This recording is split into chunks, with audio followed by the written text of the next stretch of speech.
the main thing was that John and Paul had a huge falling out towards the end of the Beatles, but they got to the stage where Brian Epstein had died in the summer of '67, which is like the beginning of the end.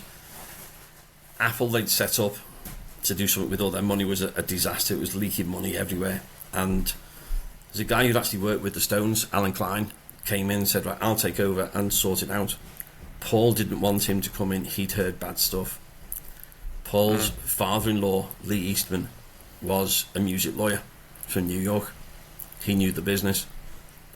But John had been convinced to go with Alan Klein. He convinced George and Ringo.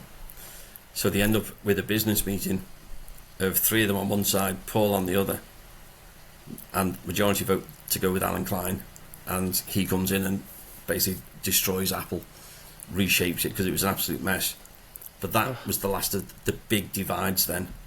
So even though they can still work together and do the last couple of albums, the tensions, particularly for Abbey Road, the last one they recorded together, they were rarely all four in the studio at the same time. Oh, that's difficult. Yeah. So by then, because they lived in each other's pockets for years. Yeah, that's a great way to put it. And I think a couple of insiders I've spoken to who were close to them saying it's just like with brothers. And sometimes with family. Yeah. Particularly once you get married and you start to have kids, your priorities change. Things change, the dynamic changes, and it's good just to have a bit of a break. And the craziness couldn't have continued. It was insane.